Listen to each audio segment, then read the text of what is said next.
momento está dando início a mais um OAB-DC-Cast, o podcast da Ordem dos Advogados do Brasil, de Duque de Caxias.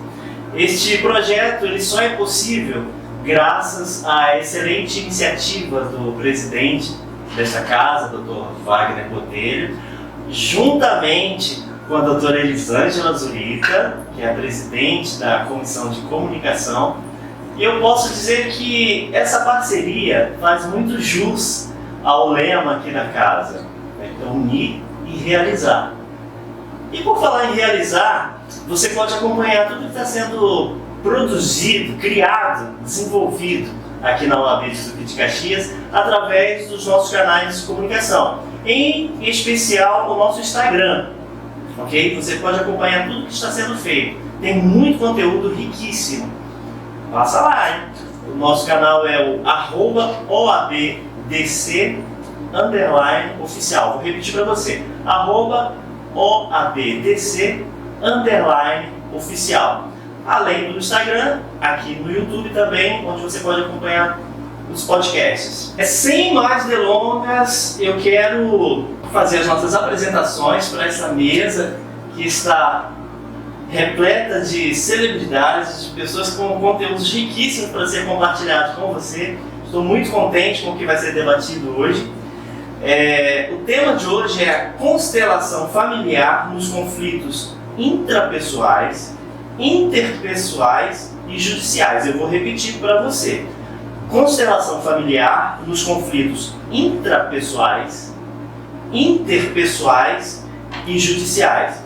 Esta mesa ela é sugerida pela Comissão de Direito Sistêmico, onde eu tenho a grata satisfação de apresentar a nossa ilustre convidada de hoje, doutora Daniele Miranda de Almeida. Prazer. Seja muito bem-vinda, doutora. Obrigada. Doutora Daniele é presidente da Comissão de Direito Sistêmico. Ela é advogada no Brasil e em Portugal, Isso. dupla cidadania.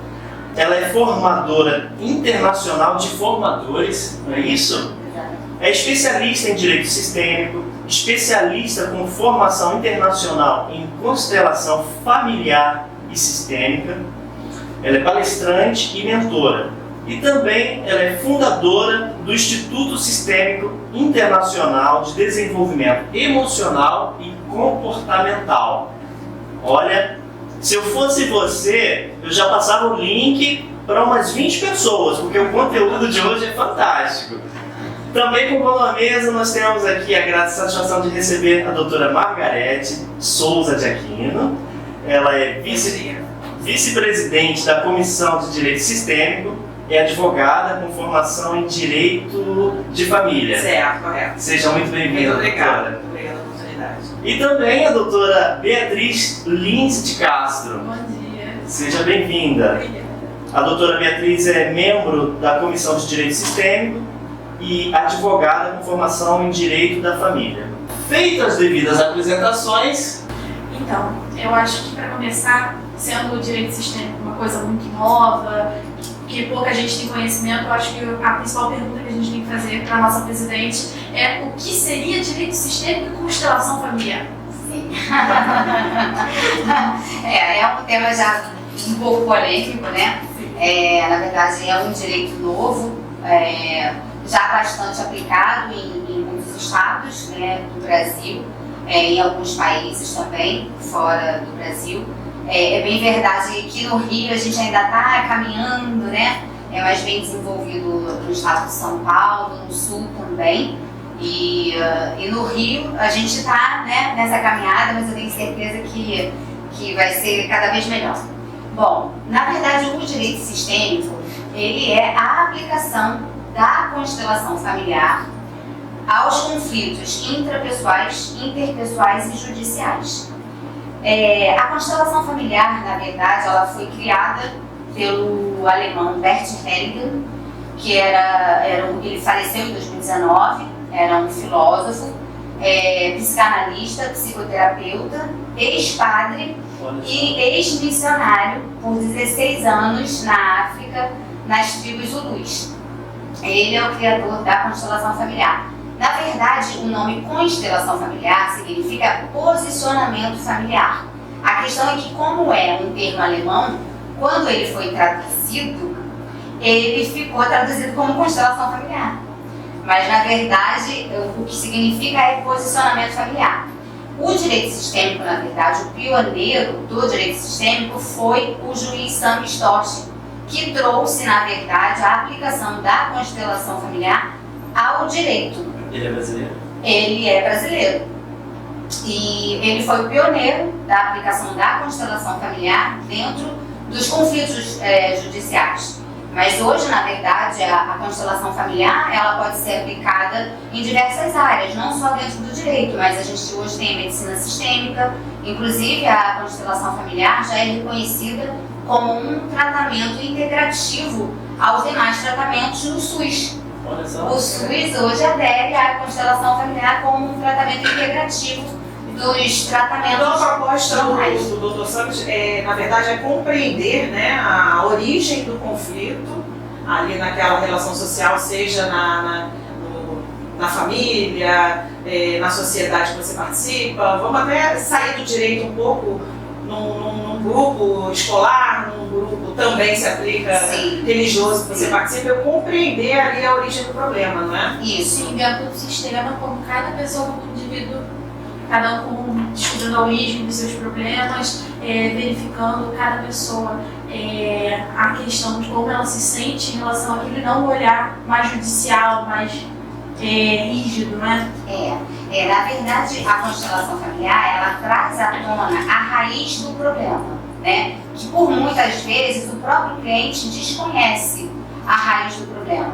E muitas vezes o problema, ele se judicializa exatamente pela falta de saber qual é a raiz do problema. E isso é muito comum, por exemplo, em diversas aplicações dentro do próprio direito, como, por exemplo, no direito trabalhista, vou dar aqui como um exemplo, muitas vezes uma ação trabalhista, o que na verdade o funcionário, né, o reclamante ele quer, é o reconhecimento dele dentro da empresa, mais do que as verbas que ele tem para receber. Então, a raiz do problema não são as verbas que ele tem para receber, não que ele não tem que receber, ele vai receber. Mas ali a raiz do problema foi a falta do reconhecimento dele durante todo aquele tempo ali na empresa, contribuindo para a empresa. Isso é cultural?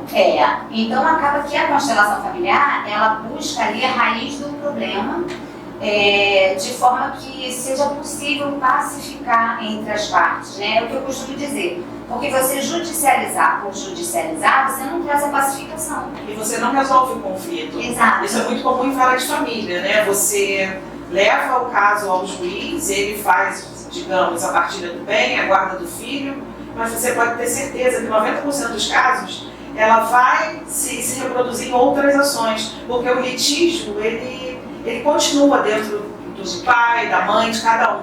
Então você não resolveu a origem dos conflitos, você não ampliou a consciência entre as pessoas, entre os litigantes. A gente costuma dizer, né, que são os filhotes, né? Os filhotes. São os exatamente. processos que vão dando filhotes, né? Isso é muito comum na área de família, né? A gente fazer esse tipo de comentário.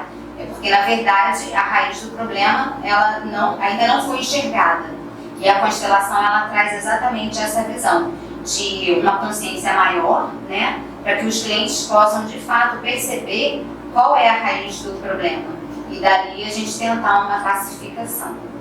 Então, falando de judicialização, de direito comum, entrando nesse mérito, como é que o direito sistêmico se relaciona com o direito positivado? Um se sobrepõe ao outro, a gente deixa de aplicar o direito comum?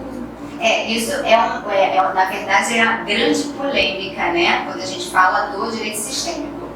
A gente sabe disso, né? É porque as pessoas acreditam que você fazer uma constelação familiar para tentar ali pacificar o conflito, você vai deixar de aplicar a lei positivada, né? A lei tradicional. Mas não, de forma alguma. O fato de você constelar e as partes perceberem qual é a raiz do problema e conseguirem pacificar, não significa que o direito não vai ser aplicado. Quem tiver que responder vai responder, quem for credor vai continuar sendo credor, quem for devedor vai continuar com a obrigação de pagar e assim por diante. Essa questão também tem muito a ver com você trazer a noção das leis sistêmicas, né, para o seu cliente, digamos assim. Principalmente, vamos falar aqui na esfera de família, do pertencimento, não é? Da ordem hierárquica, que são as leis sistêmicas, né? E o equilíbrio de dar e receber também. Você vai despertar toda essa consciência no seu cliente, no seu constelando, o que é importante, né? Se você colocar essa situação dessas leis sistêmicas, você se sentir incluído num grupo, seja familiar, seja do trabalho, seja numa relação entre sócios também de uma empresa, é bom, né, você se sentir parte daquele integrante. Isso é uma das leis sistêmicas, é você se sentir pertencente ao grupo. Exatamente. Me corrija se eu estiver errado. Pelo que eu entendi até aqui, porque isso tudo é muito novo para mim, estou aprendendo bastante.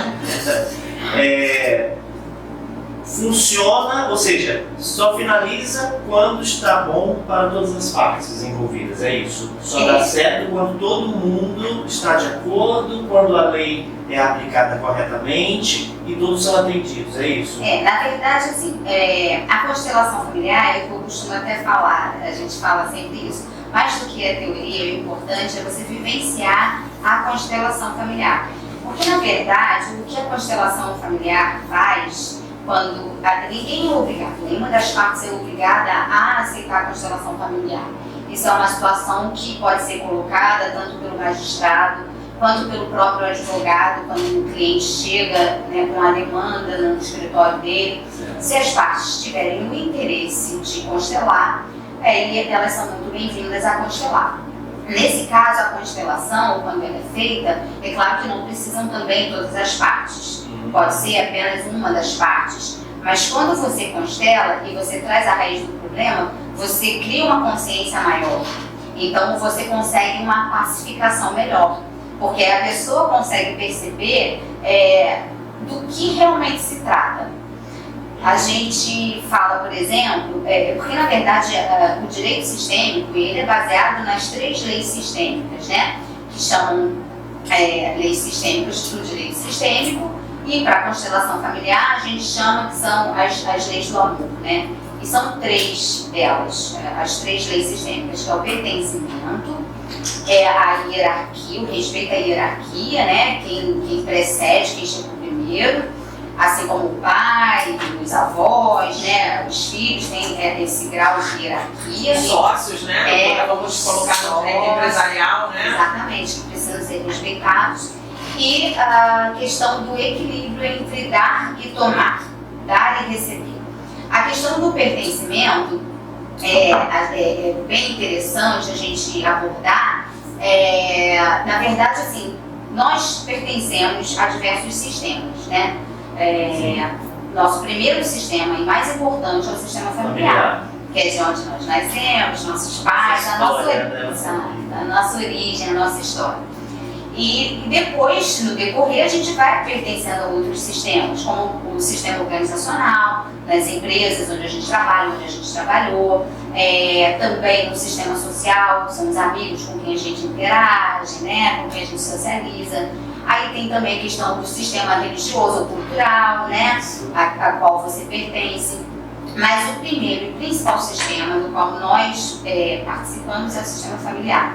Dali se originam praticamente todos os problemas, né? E soluções também. É verdade. Porque é através da família que a gente adquire nossas crenças, nossa cultura, onde a gente também tem os nossos traumas, né? E assim por diante. Então, as 3 leis, elas abrangem exatamente isso. Todo membro de um sistema precisa se sentir pertencente. Ele não deve ser excluído. Quando ele é excluído, isso desorganiza e cria um emaranhado naquele sistema. E há exemplo disso, que é muito comum, né? As doutoras que atuam muito na área de família, por exemplo, na alienação parental. Quando acontece uma alienação parental, o pai ou a mãe que está sendo alienado, ele está sendo excluído daquele sistema familiar. E isso traz diversos problemas para aquele filho ou filha, para aquela criança que está no meio ali daquela separação e que está sofrendo, um dos membros está sofrendo a alienação. E aí isso traz as desordens dentro desse sistema familiar. Eu acredito que até as demandas de vara de família, todas têm um enfoque, ou a maioria, no desequilíbrio dessas leis sistêmicas.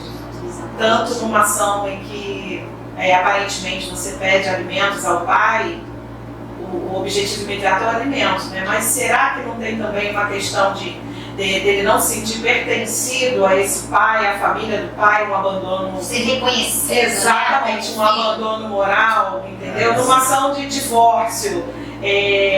Não, essa casa vai ficar comigo, não, eu quero o carro, eu quero tudo.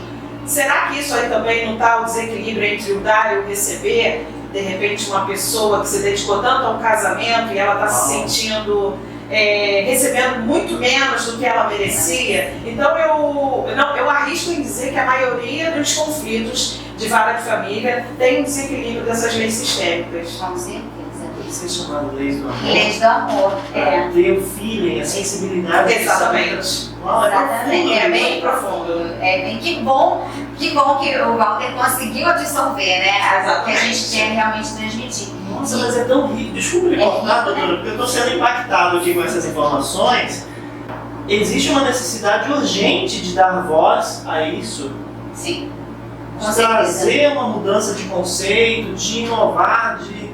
Realmente, essa mensagem precisa ser dita, replicada, repassada muitas e muitas vezes. Exato. É o que a gente está falando aqui, inclusive desde o início, da consciência maior, né? É criar essa consciência maior.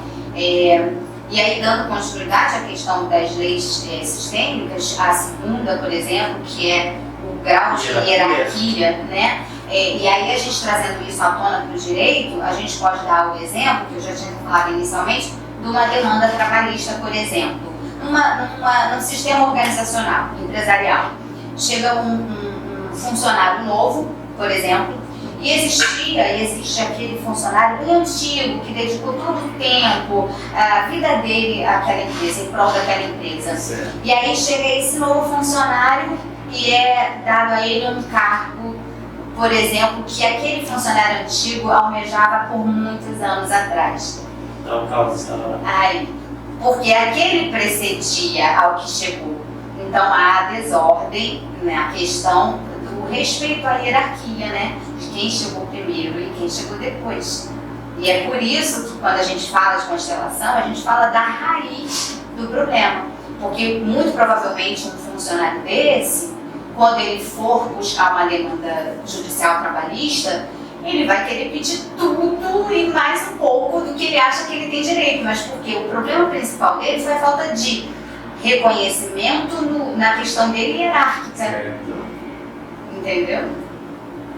Fantástico. Fantástico, com certeza.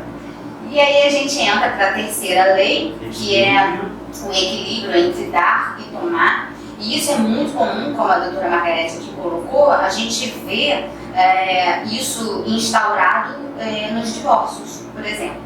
Porque aquele que dá mais, ele se torna credor. Ele se sente no direito de ser credor. E aquele que toma mais, que recebe mais, ele fica na posição de devedor. Então há um desequilíbrio aí nessa relação de dar e receber, de dar e tomar. E aí quando existe esse desequilíbrio, por exemplo, num casamento entre marido e mulher, os conflitos eles começam exatamente como colocou a doutora Margarete. Aí quer mais do que tem direito, por exemplo. Não, aí briga por conta da casa, aí briga por conta do carro. Aí não vou pedir alimentos, mesmo que não esteja precisando. Mas porque o fim, na verdade, não necessariamente são os alimentos, não necessariamente é o material. Mas é sim esse grau de equilíbrio que se perdeu nessa troca do dar e do tomar, do dar e do receber. Vocês estavam falando das leis sistêmicas agora, da falta de conhecimento das pessoas em relação ao direito sistêmico, e eu só queria falar que eu e a Margarete, a gente chegou a sugerir algumas vezes a aplicação do direito sistêmico dentro das áreas de família em relação ao último divórcio que a gente foi fazer. E esse desconhecimento é surreal. A gente até ficou assustado com a forma que a Luísa reagiu em relação à nossa sugestão. É muito difícil a gente ver pessoas que conhecem, por isso que é muito importante a gente estar fazendo esse podcast hoje. Em relação a isso, eu queria perguntar então qual é a base do direito sistêmico? Como é que a gente faz para atingir essas leis, se o direito sistêmico é uma ciência, se ele é 100% correto, porque a gente teve essa dificuldade em relação a juízo e aposto que outras pessoas tiveram em relação a sugerir a aplicação do direito sistêmico nas causas práticas. O que eu costumo dizer, a gente fala muito sobre isso também, né? Tudo que é novo demanda um certo tempo até que ele seja de fato acolhido, né? Sim. Por todos. E assusta, né? O novo. O novo assusta. Mas é o que eu costumo dizer, o novo é sempre melhor, tá? E é por isso que ficou velho. Não é verdade? É porque você tira as pessoas da zona de conforto. Exato. Né? E ninguém quer sair da sua zona de conforto, né? Essa é a grande dificuldade. Não só os aplicadores do direito, mas as partes envolvidas também. Com certeza, com certeza. E assim, a mediação, assim como a arbitragem, tudo isso quando foi o início, também, eu me lembro, eu sou advogada, vou fazer 24 anos advogando, e logo no início eu também não acreditava muito na questão da arbitragem. A doutora Margarete também pegou essa fase. Então, assim, tudo que é novo existe alguma resistência. Mas eu acredito e a gente está aqui na comissão para isso também, elevar todo o conhecimento da importância do direito sistêmico dentro do judiciário, né? Dentro dos conflitos, até a fim de evitar maiores conflitos. E de que, na verdade, o judiciário, a gente sabe que é extremamente abarrotado.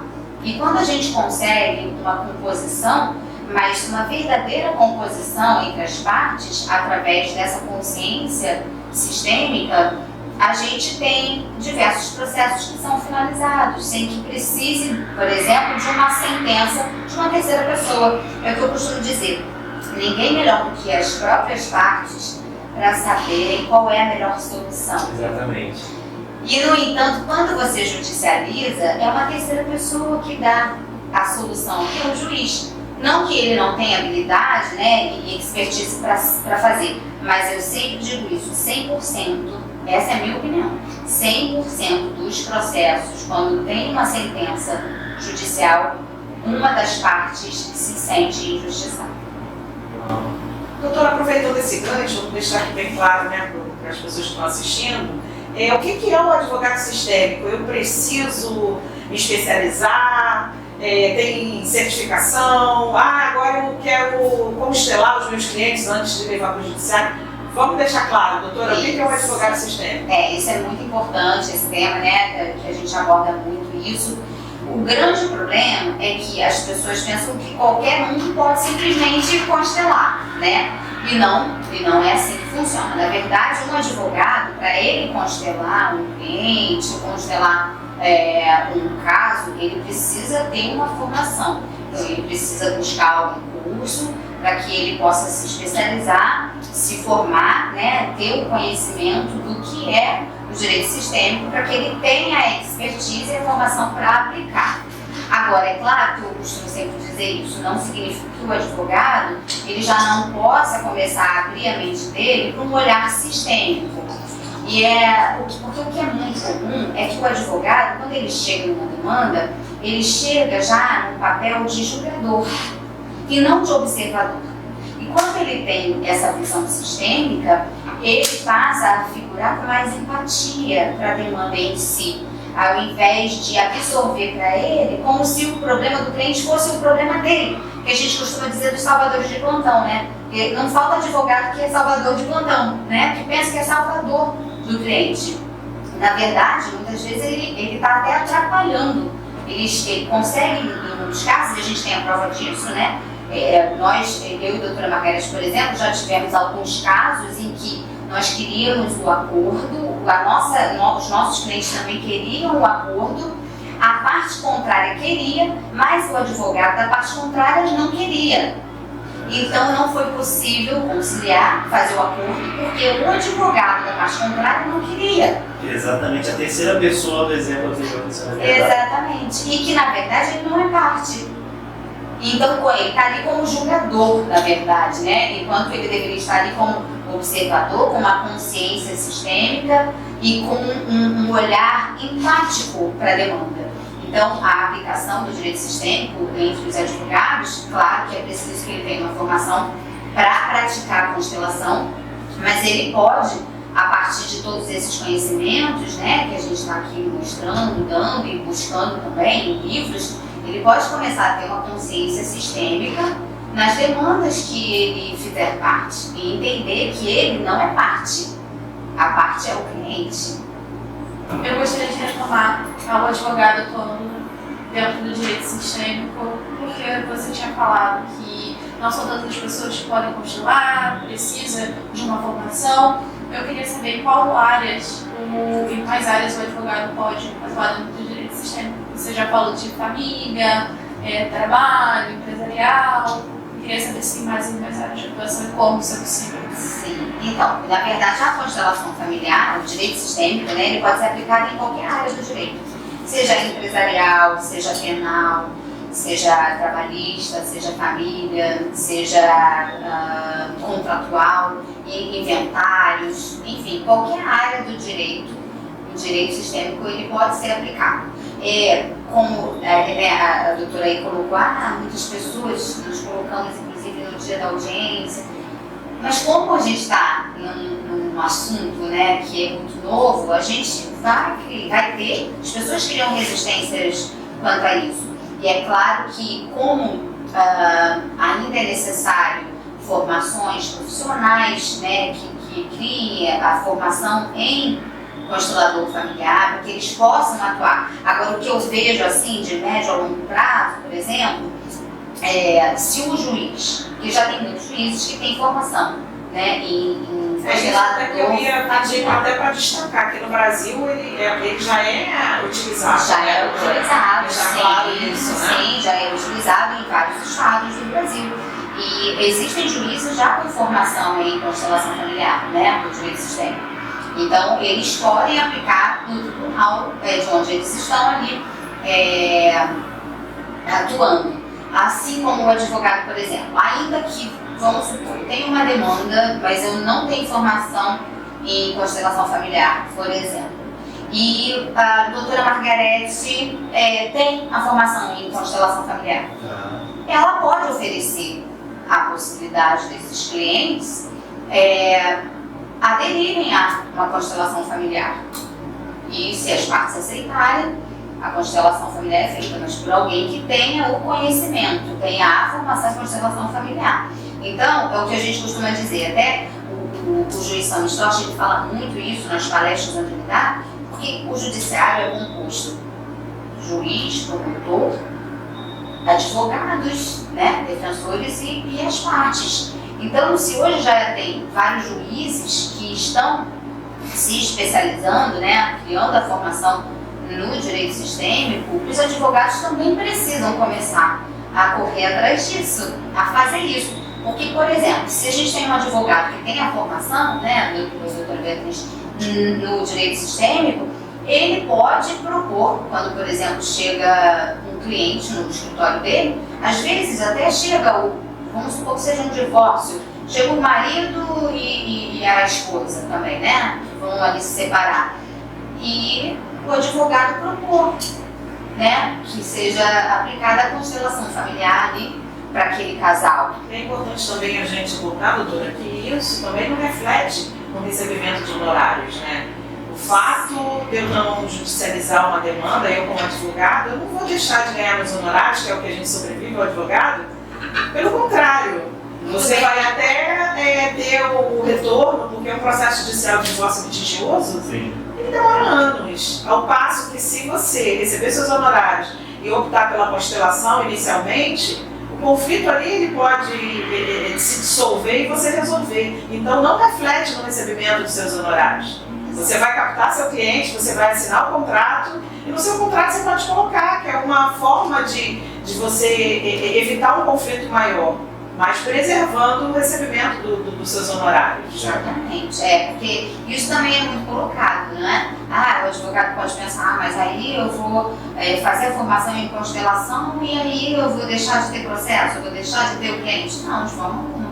O cliente ele vai continuar, só que você vai oferecer para ele a possibilidade da aplicação da constelação familiar para o caso do Intel, né? Ele vai te contratar para um litigioso e no final vai homologar um acordo consensual, né? Exatamente. Essa é a proposta. Com certeza. E sem falar que, como bem colocou a doutora, às vezes a gente leva um processo judicial tantos anos. Eu me formei em 99, terminei a faculdade em 99 e minha formatura mesmo foi em 2000. Peguei a minha ordem em 2000 mesmo, logo no primeiro ano. Eu tenho processos até hoje, de 2000. Do ano de 2000. 23 anos. Ou seja, se você coloca na ponta do lápis também, já que a gente entra aqui nessa questão dos honorários, do pagamento do advogado, se você coloca isso em questão, um processo de 23 anos, ele já saiu há muito tempo de graça para o advogado. E todos saem perdendo. E todos saem perdendo. Tanto financeiramente, como emocionalmente, psicologicamente. Exatamente. Vocês estão falando de métodos de resolução de conflito.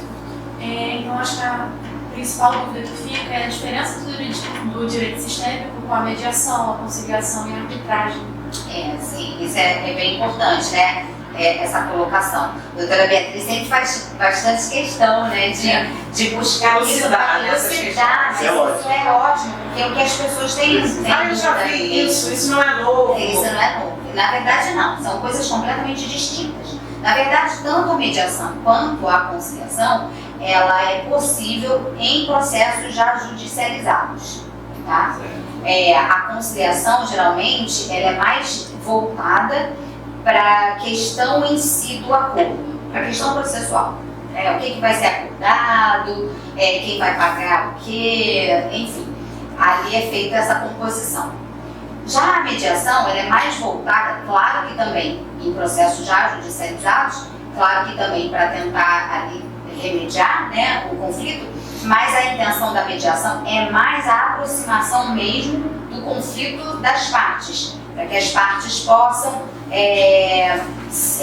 trocar informações, para que elas possam novamente se ajustar e chegar a uma composição. Já a arbitragem é uma situação que acontece antes mesmo de judicializar, não é processo.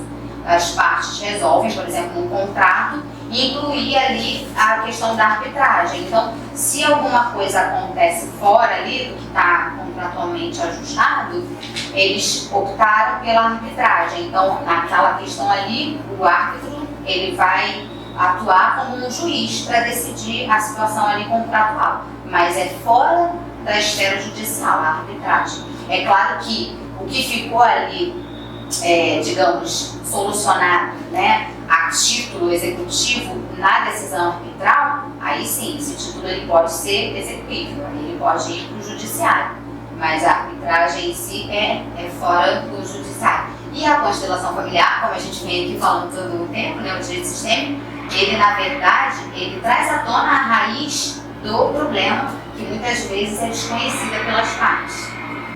Ainda há pouco, a senhora havia comentado na necessidade dos advogados buscarem conhecimentos, se aperfeiçoarem, procurarem aprender, não é? Sim. Existe essa real necessidade. Mas agora, saindo um pouco do meio jurídico, me faz levantar o questionamento referente aos professores. Como é que fica isso para a formação para a nova geração? Como é que está sendo o olhar para as criancinhas hoje que amanhã precisam entender, aprender sobre direito sistêmico, sobre constelação familiar? Está sendo feito algo desse tipo? Porque na verdade é também uma formação sistêmica, que chama-se de pedagogia sistêmica. São professores sim que são preparados para isso também, para um olhar sistêmico, onde o papel ali, a função do professor, no caso, que ele consiga incluir aquele aluno no lugarzinho dele. Hoje a gente vê que é muito comum de desrespeito cada vez maior em relação a essa questão pedagógica, né? Dos alunos que tratam o professor, que tratam, enfim, porque... flagrante a hierarquia, né? Que é uma das leis sistêmicas. Está sendo desrespeitada. Exatamente. Exatamente. E assim, existem até casos, isso até na Europa mesmo, isso foi um caso abordado numa das minhas formações, e um dos colegas, ele era funcionário de um instituto de formação. E existia um aluno, agora eu não me recordo bem, não sei se era autismo, não me recordo bem o que era. E esse aluno, ele, a princípio, os pais colocaram numa escola normal. E ele não progredia. Quando os pais encontraram um instituto que abraçava ali a criança com uma metodologia sistêmica, essa criança, ela sobressaiu, ela deslanchou. Por quê? Porque eles conseguiram encontrar um lugar para ela. Ela ficou, por exemplo, pertencimento, que aí é a primeira. Olha, eu não quero fugir do assunto, eu não mas quero está sair apaixonado já, né? Demais. Porque eu também, assim, eu tenho uma formação, sou músico, sou professor de canto, e eu já trabalhei muito no social, projetos sociais.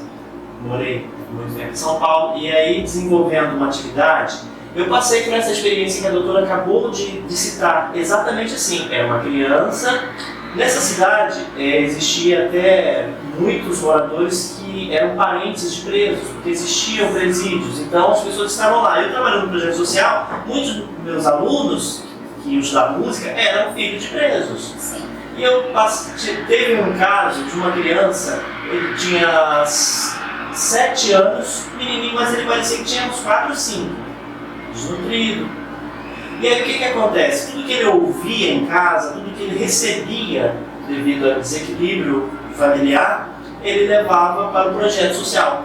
Como músico, como professor, eu procurei resgatar essa criança, trazendo a arte, trazendo a cultura. Então, eu investi, eu não desisti daquele menino. Fazendo lá dentro, o senhor encontrou a posição certa para ele. O senhor posicionou ele ali dentro de um sistema pelo qual ele já vinha trazendo de casa a origem da exclusão e diversas outras questões. E se achou pertencido com a arte. E resgatou, No final do ano, tivemos a apresentação, esse menino estava em cima do palco tocando flauta maravilhosamente bem. Olha, fantástico. É isso, a constelação familiar é isso. A constelação sistêmica é isso, é esse olhar. E é fantástico. E nesse caso também lá da formação, como eu coloquei, foi exatamente isso. O aluno, ele se sentiu inserido e ele deslanchou. Exatamente porque foi encontrado exatamente o lugar dele, o espaço dele. E ele passou a se sentir pertencente. Então, levando em consideração esse papel social do direito sistêmico Sim. e essa busca pelo equilíbrio das relações, qual você acha que é o maior benefício do direito sistêmico na prática? Bom, eu vejo, assim, hoje eu sou apaixonada, né? Porque assim, eu vou aqui abrir meu coração, vou ser sincera, que também no início eu era um pouco cética, mas eu acho que como a maioria dos advogados. Como a maioria dos advogados, porque a gente quer assim, né, 2 mais 2 igual a 4, mas tem coisas que não adianta, que fogem disso, porque a gente não é feito só de carne e osso, né? A gente tem emoções, a gente tem sentimentos, e a constelação familiar, ela traz todo esse conceito, né? Das emoções, da alma, né? Do respeito a cada um, assim como ele é, do espaço que ele realmente ocupa, ou tem que ocupar. Então eu vejo hoje o direito sistêmico, né, a constelação sistêmica, como um movimento importantíssimo para uma conscientização maior como um todo, não só dentro do próprio direito, mas dentro também da questão pedagógica, né, como o senhor bem colocou um exemplo. Nada melhor do que os exemplos para explicar, né, como é a atuação da constelação. Assim como também nas organizações sistêmicas, existe até um caso, vou fazer aqui um resumo breve, de um grande amigo meu. Ele foi convidado para fazer a constelação dentro daquele sistema organizacional, uma empresa multifamiliar, né? Onde o pai tinha sido, foi ele quem fundou a empresa. Na verdade eram diversos restaurantes, em Portugal a gente fala a rede de restauração, né? Que é restaurante, isso foi lá em Portugal. E ele tinha diversos restaurantes, uma rede de restaurantes. E o filho assumiu, né? Ele tomou sucessão aí, sucedeu as empresas do pai. E começou a ter conflito ali dentro da empresa, exatamente porque o filho, ele tinha uma visão diferente, mais nova, mais atuante, né? Até em relação à questão da informatização, tudo isso. E já o pai, que era o fundador, né, já um senhor muito antigo, ainda é muito fechado para isso, e é muito comum, né? A gente que é de um tempo atrás, a gente tem alguma dificuldade ainda com essa questão da informatização. E a empresa começou a ficar muito ruim, os restaurantes começaram a apresentar uma faturação baixa, e aí ele foi convidado e ele resolveu trazer ali a constelação familiar para aquele sistema organizacional. Por fim, como que se resolveu? O pai deixou de ir todos os dias para a empresa, porque não era necessário, já era um senhor, tinha quase 80 anos, mas ficou ajustado que todo mês teria uma reunião onde ele apresentaria as sugestões dele. Ou seja, porque ele era excelente naquilo, afinal o império ele que tinha criado. O primeiro restaurante, primeiro começou com um botequinho, e depois foi crescendo, e depois foi crescendo. E ali tudo se restaurou, porque o pai se sentiu novamente no lugar dele, né? Que foi, na verdade, o pioneiro daquela rede toda de restaurantes. O filho também se sentiu satisfeito, porque ele ficou numa posição, ainda que sendo um sucessor, né? Mas trazendo ali para a empresa toda a questão de informatização, o que facilitou, inclusive, né, a questão do funcionamento da empresa. E tudo se restabeleceu, porque o principal, que aí é a questão da ordem hierárquica, né, que foi posicionado. Né? O pai continuou ali, se posicionando, dando as informações, dando o que ele entendia, né, para crescimento ali, como sempre foi, porque ele era ótimo com essa parte de gestão e de crescimento do negócio. Ele continuou nesse papel, mas ele não precisava mais ir todos os dias como estava acontecendo. Aí tinha discórdia com o filho, enfim, e tudo ficou no seu devido lugar. E o faturamento voltou a crescer. Ótimo. Então, assim, os exemplos mostram mais do que a teoria, propriamente, né? Excelente. Bom, infelizmente, não quero ser um inconveniente, mas já estamos aproximando para o final desse encontro maravilhoso. Eu estou realmente, essa que é a palavra que define muito isso, eu estou impactado com as informações, com o aprendizado. Está sendo muito bom conhecer o conteúdo que vocês trouxeram para brilhantar esse podcast. E já quero estender uma segunda etapa, né? Já fica estendendo aí um convite para uma próxima rodada de conversas. Ótimo. Doutora, eu quero que a senhora faça suas considerações finais. Bom, inicialmente eu quero agradecer o convite, né?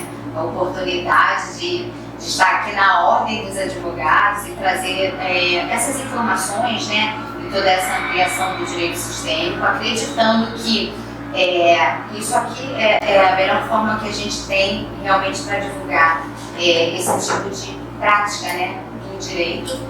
E estou muito grata por esse momento, fico feliz de ter trazido, né, para todos algum conhecimento. Muito. E estou assim, à disposição para o próximo podcast. Na verdade, é OABcast. OABDCcast. A OABDCcast. Eu estou próxima já estou pronta para o próximo. Muito bem-vindo. Doutora Obrigada. Beatriz. Eu só quero agradecer a participação, quero muito agradecer a nossa presidente por ter esclarecido todas as dúvidas que eu acho muito pertinente, principalmente porque eu acabei de sair da faculdade e a gente não teve muito contato com esse tema, então é muito legal ver ele ser repassado assim, para outras pessoas terem contato com isso. E agradeço muito a oportunidade de uma nova conversa, porque esse tema sempre dá o que falar. Muito bom, é verdade. Faço já da palavra das minhas amigas minhas, né? Só um agradecimento mesmo, e a comissão aqui está de braços abertos para dúvidas, sugestões. E estamos aqui aí para esperar o nosso próximo encontro. Perfeita. É isso. Então, compartilhe, siga, curta e compartilhe essas informações, ok? Quero também finalizar deixando o nosso muito obrigado ao Dr. Wagner Botelho pela excelente oportunidade de abrir essa casa para que nós possamos compartilhar conteúdos tão ricos quanto esse, bem como a doutora Elisângela Zurita, presidente de comunicação, né? A comissão de comunicação está representada aqui, e também os nossos patrocinadores, né? Zurita Real Estate, Alcance, Silva Campos, BRZ. Tchau, tchau! Tchau, tchau.